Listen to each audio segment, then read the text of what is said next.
ان پر جب تک باقاعدہ توبہ نہ کی جائے اور بعض گناہوں کا کفارہ ادا نہ کیا جائے وہ معاف نہیں ہوتے۔ فلا تزکوا انفسکم، اپنے نفس کی پاکیزگی بیان نہ کرو، یعنی اپنے آپ کو پاک نہ کہو، اللہ زیادہ جانتا ہے کہ کون نیک سیرت ہے اور پاک ہے۔ افرأیت الذی تولی واعطی قلیلا واقدی وعندہ علم الغیب فہو یری، پھر اے نبی صلی اللہ علیہ وسلم تم نے اس شخص کو بھی دیکھا جو اللہ کے راستے سے پھر گیا اور تھوڑا سا دے کر رک گیا، کیا اس کے پاس غیب کا علم ہے یا وہ حقیقت کو دیکھ رہا ہے؟ کیا اسے ان باتوں کی کوئی خبر نہیں پہنچی جو موسیٰ کے صحیفوں اور اس ابراہیم علیہ السلام کے صحیفوں میں بیان ہوئی ہیں، جن کا وفا ان کا حق ادا کر دیا گیا؟ اور کیا تھا ابراہیم علیہ السلام کے صحیفوں میں؟ اللہ تازیر وازرۃ وزر اخری، کوئی بوجھ اٹھانے والا دوسرے کا بوجھ نہیں اٹھائے گا، کوئی کسی کے غلط عمل کی ذمہ داری قبول نہیں کرے گا، اور یہ کہ انسان کے لیے کچھ نہیں مگر وہ جس کی اس نے صحیح کی۔ ہماری کوشش اور ہمارے اعمال ہی ہمارے سامنے ہوں گے۔ رات کو جاگنے کے لیے اگر آپ کوشش کرتے ہیں، بھاگ دوڑ کرتے ہیں، تو وہ کل آپ کے سامنے آ جائے گا۔ اسی طرح نیکی کے کسی بھی کام میں آپ جو محنت کرتے ہیں آپ ہی کو فائدہ دے گی، وہ آپ ہی کو نفع دے گی، یہ نہیں کہ کام آپ کریں اور کریڈٹ کوئی اور لے جائے۔ دنیا میں تو یہ ہوتا ہے مگر اللہ کے ہاں ایسا نہیں ہوتا۔ وَأَنَّ سَعْيَهُ سَوْفَ يُرَىٰ، اور یہ کہ اس کی صحیح عنقریب دیکھی جائے گی، جیسے کوئی چھانٹ پھٹک کے آگے پیچھے اندر باہر گہرائی تک سامنے سے بھی ہر طرف سے جائزہ لے رہا ہو کہ یہ بندہ کیا کر کے لایا ہے، کیا یہ اس معیار کے مطابق ہے جو اسے دیا گیا ہے سنت کا، اور کیا اس کے پیچھے نیت بھی درست ہے۔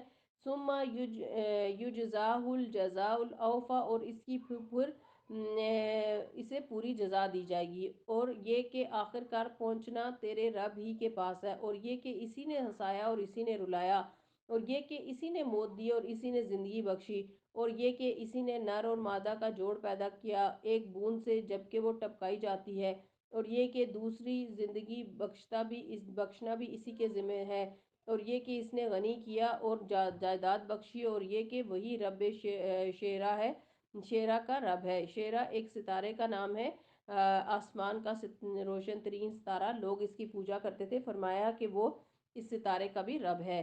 وَأَنَّهُ أَهْلَكَ عَادًا الْأُولَىٰ، اور یہ کہ اس نے عاد اولا کو ہلاک کیا اور سمود کو ایسے مٹایا کہ ان میں سے کسی کو باقی نہ چھوڑا، اور ان سے پہلے قوم نوح کو تباہ کیا کیونکہ وہ تھے ہی سخت ظالم اور سرکش لوگ، اور اوندھی گرنے والی بستیوں کو اٹھا پھینکا، پھر چھا دیا ان پر وہ کچھ جو تم جانتے ہو، کیا چھا دیا یعنی عذاب۔ بس اے مخاطب، اپنے رب کی کن کن نعمتوں میں تم شک کرے گا؟ یہ ایک تنبیہ ہے پہلے آئی ہوئی تنبیہات میں سے، آنے والی گھڑی قریب آ لگی ہے، اللہ کے سوا کوئی اس کو ہٹانے والا نہیں۔ اب کیا یہی وہ باتیں ہیں جن پر تم اظہار تعجب کرتے ہو، ہنستے ہو، روتے نہیں اور گا بجا کر انہیں ٹالتے ہو؟ وَاسْجُدُوا لِلَّهِ وَاعْبُدُوا، جھک جاؤ اللہ کے آگے اور بندگی بجا لاؤ۔ یہاں خاص طور پر اس لیے میں نے آپ سے سجدہ کروایا کہ یہ پہلی صورت ہے جس میں سجدہ نازل ہوا تھا، تو سجدہ کر لیجیے آپ سب لوگ۔ عبداللہ بن مسعود رضی اللہ عنہ نے بیان کیا سب سے پہلے نازل ہونے والی صورت سجدہ والی صورت سورہ نجم ہے، صحیح بخاری کی حدیث ہے۔ صحیح ترغیب و ترہیب کی حدیث ہے، نبی صلی اللہ علیہ وسلم کے پاس سورہ نجم لکھی گئی، پس جب آیت سجدہ پر پہنچے تو سجدہ کیا، اور ہم نے بھی آپ صلی اللہ علیہ وسلم کے ساتھ سجدہ کیا، اور دوات اور قلم نے بھی سجدہ کیا۔ صحیح بخاری کی حدیث ہے، عبداللہ بن مسعود رضی اللہ عنہ سے ہے، کہتے ہیں کہ مکہ میں نبی صلی اللہ علیہ وسلم نے سورہ نجم کی تلاوت کی اور سجدہ تلاوت کیا۔ آپ صلی اللہ علیہ وسلم کے پاس جتنے آدمی تھے مسلمان اور کافر، ان سب نے بھی آپ صلی اللہ علیہ وسلم کے ساتھ سجدہ کیا، البتہ ایک بوڑھا شخص امیہ بن خلف اپنے ہاتھ میں کنکری یا مٹی اٹھا کر اپنی پیشانی تک لے گیا اور کہا میرے لیے یہی کافی ہے، پس میں نے اس کے بعد دیکھا کہ وہ حالت کفر ہی میں مارا گیا۔ سورۃ القمر، بسم اللہ الرحمن الرحیم۔ سورۃ القمر مکی صورت ہے۔ اقتربت الساعۃ وانشق القمر، قیامت کی گھڑی قریب آ گئی اور چاند پھٹ گیا، دو ٹکڑے ہوا اور پھر چند ہی لمحوں میں واپس آ ملا۔ یہ نبی صلی اللہ علیہ وسلم کا ایک معجزہ تھا جسے دیکھ کر اہل مکہ پھر بھی نہیں مانے، مگر ان لوگوں کا حال یہ ہے کہ خواہ کوئی نشانی دیکھ لیں منہ موڑ جاتے ہیں اور کہتے ہیں کہ یہ تو ایک ایک چلتا ہوا جادو ہے۔ انہوں نے اس کو بھی جھٹلا دیا اور اپنی خواہش نفس ہی کی پیروی کی۔ ہر معاملے کو آخرکار ایک انجام پر پہنچ کر رہنا ہے۔ ان لوگوں کے سامنے پچھلی قوموں کے وہ حالات آ چکے ہیں جن میں سرکشی سے باز رکھنے کے لیے کافی عبرت ہے، اور ایسی حکمت جو نصیحت کے مقصد کو بدرجہ اتم پورا کرتی ہے، مگر تنبیہات ان پر کارگر نہیں ہوتی۔ بس اے نبی صلی اللہ علیہ وسلم ان سے رخ پھیر لو، یہ اگر نہیں مانتے پھر ان سے زیادہ بحث کرنے کی ضرورت نہیں۔ جس دن پکارنے والا ایک سخت ناگوار چیز کو پکارے گا، لوگ سہمی ہوئی نگاہوں کے ساتھ اپنی قبروں سے اس طرح نکلیں گے گویا وہ بکھری ہوئی ٹڈیاں ہیں، ٹڈیوں کی طرح اچھل اچھل کر ایک کے بعد ایک تہ کے اندر سے نکل رہے ہوں گے، پکارنے والے کی طرف دوڑے جا رہے ہوں گے۔ وہی منکرین جو دنیا میں اس کا انکار کرتے تھے اس وقت کہیں گے کہ یہ تو بڑا کٹھن دن ہے، یعنی قیامت کے دن انسان کی جو اٹھنے کی حالت ہے جس میں ہم بھی شامل ہوں گے، معلوم نہیں کہاں دفن ہوں اور کہاں سے اٹھائے جائیں اور کن لوگوں کے ساتھ ہوں، کیونکہ یہ بڑی اہم بات ہے کہ قیامت کے دن انسان کس کے ساتھ ہوتا ہے۔ اگر وہ انبیاء سے محبت کرتا ہے، نیک صالح لوگوں سے محبت کرتا ہے تو انہی کے ساتھ اس کا حشر ہوگا۔ اللہ سبحانہ وتعالی ہمیں ان لوگوں میں شامل فرمائے، آمین۔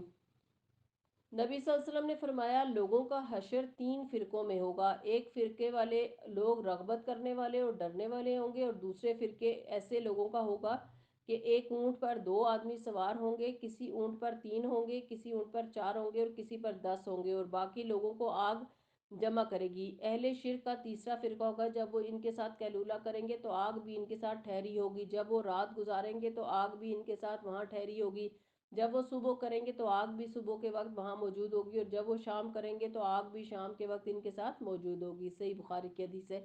اس طرح ان کا سفر مکمل ہوگا کہ وہ ایک جگہ آ کر ٹھہر جائیں گے، تو یہ دن بڑا ہی کٹھن دن ہوگا۔ حشر کے دن کے بارے میں آتا ہے کہ اللہ تعالیٰ اس دن اتنے زیادہ غضبناک ہوں گے کہ نہ اس سے پہلے کبھی اتنے غضبناک ہوئے نہ کبھی اس کے بعد۔ کذبت قبلہم قوم نوح فکذبوا عبدنا فقالوا مجنون وازدجر۔ ان سے پہلے نوح علیہ السلام کی قوم جھٹلا چکی ہے، انہوں نے ہمارے بندے کو جھوٹا قرار دیا اور کہا کہ یہ دیوانہ ہے، اور وہ بری طرح جھڑکا گیا۔ آخرکار اس نے اپنے رب کو پکارا کہ میں مغلوب ہو چکا ہوں، اب تو ان سے انتقام لے۔ تب ہم نے موسلادھار بارش سے آسمان کے دروازے کھول دیے اور زمین کو پھاڑ کر چشموں میں تبدیل کر دیا، اور یہ سارا پانی اس کام کو پورا کرنے کے لیے مل گیا جو مقدر ہو چکا تھا۔ اور نوح علیہ السلام کو ہم نے ایک تختوں اور کیلوں والی پر سوار کر دیا، تختوں اور کیلوں والی یعنی کشتی جو ہماری نگرانی میں چل رہی تھی۔ یہ تھا بدلہ اس شخص کی خاطر جس کی ناقدری کی گئی تھی۔ اس کشتی کو ہم نے ایک نشانی بنا کر چھوڑ دیا۔ پھر کوئی ہے نصیحت قبول کرنے والا؟ دیکھ لو کیسا تھا میرا عذاب اور کیسی تھی میری تنبیہات۔ وَلَقَدْ يَسَّرْنَا الْقُرْآنَ لِلذِّكْرِ فَهَلْ مِن مُدَّكِرٍ۔ ہم نے اس قرآن کو نصیحت کے لیے آسان کر دیا، پھر کیا ہے کوئی نصیحت قبول کرنے والا؟ کذبت عاد فکیف کان عذابی ونذر۔ عاد نے جھٹلایا تو دیکھ لو کیسا تھا میرا عذاب اور کیسی تھی میری تنبیہات۔ ہم نے ایک پہم نحوست کے دن سخت طوفانی ہوا ان پر بھیج دی جو لوگوں کو اٹھا اٹھا کر اس طرح پھینک رہی تھی جیسے وہ جڑ سے اکھڑے ہوئے کھجور کے تنے ہوں۔ بس دیکھ لو کیسا تھا میرا عذاب اور کیسی تھی میری تنبیہات۔ وَلَقَدْ يَسَّرْنَا الْقُرْآنَ لِلذِّكْرِ فَهَلْ مِن مُدَّكِرٍ۔ ہم نے اس قرآن کو نصیحت کے لیے آسان بنا دیا، پھر کیا ہے کوئی نصیحت قبول کرنے والا؟ سمود نے تنبیہات کو جھٹلا دیا اور کہنے لگے ایک اکیلا آدمی جو ہم ہی میں سے ہے، کیا اب ہم اس کے پیچھے چلیں، اس کا اتباع ہم قبول کر لیں تو اس کے معنی یہ ہوں گے کہ ہم بہک گئے اور ہماری عقل ماری گئی۔ کیا ہمارے درمیان بس یہی ایک شخص تھا جس پر اللہ کا ذکر نازل کیا گیا؟ نہیں، بلکہ یہ پرلے درجے کا جھوٹا اور برخود غلط ہے۔ ہم نے اپنے پیغمبر سے کہا کل ہی انہیں معلوم ہوا جاتا ہے کہ کون پرلے درجے کا جھوٹا اور برخود غلط ہے۔ ہم اونٹنی کو ان کے لیے فتنہ بنا کر بھیج رہے ہیں، اب ذرا صبر کے ساتھ دیکھو کہ ان کا کیا انجام ہوا۔ انہیں جتا دے کہ پانی ان کے اور اونٹنی کے درمیان تقسیم ہوگا اور ہر ایک اپنی باری کے دن پر آئے گا۔ آخرکار ان لوگوں نے اپنے آدمی کو پکارا اور اس نے اس کام کا بیڑا اٹھایا اور اونٹنی کو مار ڈالا۔ پھر دیکھ لو کیسا تھا میرا عذاب اور کیسی تھی میری تنبیہات۔ ہم نے ان پر بس ایک ہی دھماکہ چھوڑا اور وہ باڑے والے کی روندی ہوئی بھاڑ کی طرح بس ہو کر رہ گئے۔ وَلَقَدْ يَسَّرْنَا الْقُرْآنَ لِلذِّكْرِ فَهَلْ مِن مُدَّكِرٍ۔ ہم نے اس قرآن کو نصیحت کے لیے آسان ذریعہ بنا دیا، اب ہے کوئی نصیحت قبول کرنے والا؟ لوط کی قوم نے تنبیہات کو جھٹلایا اور ہم نے پتھراؤ کرنے والی ہوا اس پر بھیج دی، صرف لوط کے گھر والے اس سے محفوظ رہے، ان کو ہم نے اپنے فضل سے رات کے پچھلے پہر بچا کر نکال دیا۔ یہ جزا دیتے ہیں ہم ہر اس شخص کو جو شکر گزار ہوتا ہے۔ لوط نے اپنی قوم کے لوگوں کو ہماری پکڑ سے خبردار کیا، مگر وہ ساری تنبیہات کو مشکوک سمجھ کر باتوں میں اڑاتے رہے، پھر انہوں نے اسے اپنے مہمانوں کی حفاظت سے باز رکھنے کی کوشش کی۔ آخرکار ہم نے ان کی آنکھیں موند دی کہ چکھو اب میرا عذاب اور میری تنبیہات کا مزہ۔ صبح سویرے یہ ایک اٹل عذاب نے انہیں آ لیا، جکھو مزہ اب میرے عذاب کا اور میری تنبیہات کا۔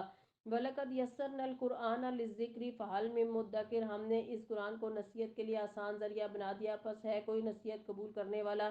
اور آل فرعون کے پاس بھی تنبیہات آئیں، مگر انہوں نے ہماری ساری نشانیوں کو جھٹلا دیا، آخر کو ہم نے انہیں پکڑا جس طرح کوئی زبردست قدرت والا پکڑتا ہے۔ کیا تمہارے کفار کچھ ان لوگوں سے بہتر ہیں، یا آسمانی کتابوں میں تمہارے لیے کوئی معافی لکھی ہوئی ہے؟ ان لوگوں کا کہنا یہ ہے کہ ہم ایک مضبوط جتھا ہیں، اپنا بچاؤ کر لیں گے، عنقریب یہ جتھا شکست کھا جائے گا اور یہ سب پیٹ پھیر کر بھاگتے نظر آئیں گے۔ بل الساعۃ موعدہم والساعۃ ادھیٰ وامر، بلکہ ان سے نپٹنے کے لیے اصل وعدے کا وقت تو قیامت ہے، اور یہ بڑی آفت اور زیادہ تلخ ساعت ہے۔ یہ مجرم لوگ در حقیقت غلط فہمی میں مبتلا ہیں اور ان کی عقل ماری گئی ہے۔ جس روز یہ منہ کے بل آگ میں گھسیٹے جائیں گے، اس روز ان سے کہا جائے گا کہ اب چکھو جہنم کی لپٹ کا مزہ۔ اِنَّا كُلَّ شَيْءٍ خَلَقْنَاهُ بِقَدَرٍ، ہم نے ہر چیز ایک تقدیر کے ساتھ پیدا کی ہے، ایسے ہی کوئی بھی افراتفری میں نہیں بنائی گئی، ہر چیز باقاعدہ ایک خاص وقت، مدت، عمر، ڈیزائن اور رنگ اور شکل کے ساتھ، سائز کے ساتھ بنائی گئی ہے، ایک پلاننگ کے تحت بنائی گئی ہے۔ اور ہمارا حکم بس ایک ہی حکم ہوتا ہے، اور وہ پلک جب قاطع عمل میں آ جاتا ہے۔ تم جیسے بہت سو کو ہم ہلاک کر چکے ہیں، کوئی نصیحت قبول کرنے والا؟ کُلُّ شَيْءٍ فَعَلُوهُ فِي الزُّبُرِ، جو کچھ ہم نے کیا ہے وہ سب دفتروں میں درج ہے۔ وَكُلَّ صَغِيرٍ وَكَبِيرٍ مُسْتَطَرٍ، اور ہر چیز ضرور چھوٹی اور بڑی بات لکھی ہوئی ہے۔ بہت ہی مؤثر صورت ہے، ابتدائی دور کی صورتوں میں سے ہے، اور اتنے بڑے بڑے واقعات اور صدیوں پر پھیلی ہوئی کہانیاں چند لفظوں میں بیان کر دی گئی ہیں، اور ایک جملہ بار بار دہرایا گیا ہے، وَلَقَدْ يَسَّرْنَا الْقُرْآنَ لِلذِّكْرِ فَهَلْ مِن مُّدَّكِرٍ، کہ کسی بھی قوم کو تباہی سے بچانے کے لیے قرآن ہی حل ہے، قرآن ہی یاد دہانی ہے۔ اگر آپ یہ جاننا چاہتے ہیں کہ یہ قومیں کیوں تباہ ہوئیں تو اس قرآن سے پڑھ کر دیکھیے، اور اگر جاننا چاہتے ہیں کہ اس تباہی سے آئندہ بچنے کا کیا طریقہ ہے تو اس قرآن کو ہم نے آسان بنایا ہے، اس کو پڑھو اور سمجھو اور اس کے مطابق زندگی بسر کرو، تو اس برے انجام سے بچ جاؤ گے جس سے پچھلی قومیں دوچار ہو چکی ہیں۔ اور دوسرا بہت مؤثر پیغام یہ ہے کہ ہر چھوٹی بڑی بات کو ہم نے لکھ رکھا ہے، کچھ بھی اللہ کی نظر سے اوجھل نہیں۔ کیوں لکھا جا رہا ہے؟ ورنہ تو اللہ کا علم ہی کافی ہے، ہر چیز کی گواہی تیار ہو رہی ہے۔ ان المتقین فی جنات و نہر، متقی لوگ باغات اور نہروں میں ہوں گے۔ فی مقعد صدق عند ملیک مقتدر، سچی عزت کی جگہ بڑے ذی اقتدار بادشاہ کے قریب۔ تو وہ یوم المزید میں جو نور کے ممبر ہوں گے، کرسیاں لگیں گی، ٹیلوں پر لوگ بیٹھیں گے، یہ کون ہوں گے؟ خوش قسمت وہی جو دنیا میں اللہ تعالیٰ سے ڈرتے ہوئے زندگی بسر کرتے رہے، حرام سے بچتے رہے اور اپنے آپ کو بچاتے رہے۔ اللہ تعالیٰ ہم سب کو تقوی عطا فرمائے، آمین۔